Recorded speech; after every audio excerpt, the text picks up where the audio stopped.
Its official speaker, Canada's worst government has Canada's worst premier.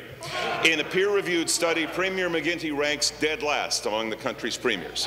It could have been because he says leadership means shining a light on transparency, but this premier refuses to name names of who is getting rich off sweetheart consulting deals. It could be because he has backtracked so often, Ontario families have no idea what he stands for any longer.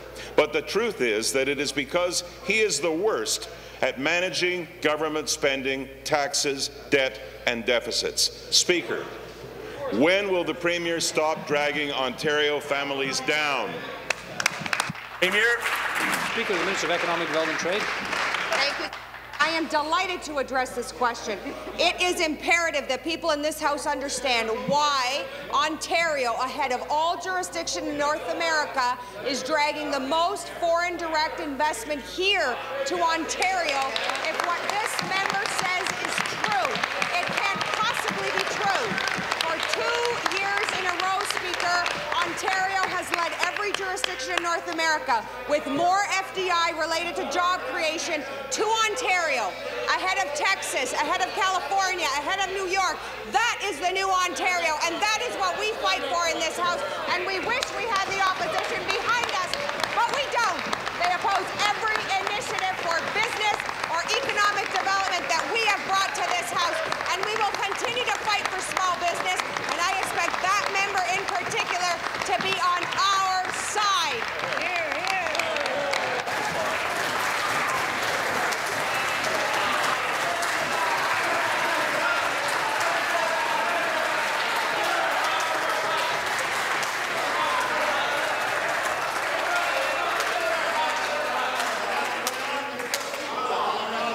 Order.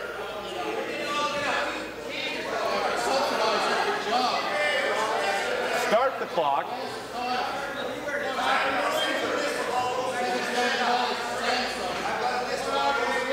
Members will come to order. Supplementary. Thank you, Speaker. And notwithstanding what the grand dame of the theatre has to say, I just asked the honourable member, no, leave the clock right. I just asked the honourable member that once again I want to remind everyone that the importance of speaking through the chair, and I say that to both sides because it does take away from some of the confrontation that comes out in here. But we can't start delivering personal attacks at one another, and I did not feel that that was an appropriate comment, and I'm going to ask you to withdraw the comment, please. It was a compliment, but I withdraw it. The authors of the study say that since being elected in 2003, Premier McGuinty, and I quote, has been nothing short of a disaster at managing Ontario's finances and pursuing sound long-term economic policies. The taxes on fuel and home energy Ontario families now pay under this Premier have driven the Consumer Price Index up a full point higher than the national average. He said the HST would make business more competitive, but GDP data shows Ontario's economy shrunk last month.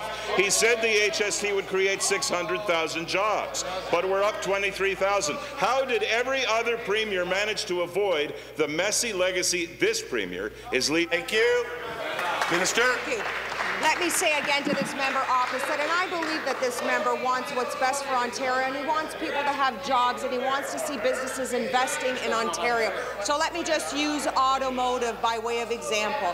Why, in the last 6 months alone, have our 5 OEMs, Ford, GM, Chrysler, Ford, Honda, Toyota, why have we seen a total investment of over $2 billion in the automotive sector just in the last 6 months, my friend?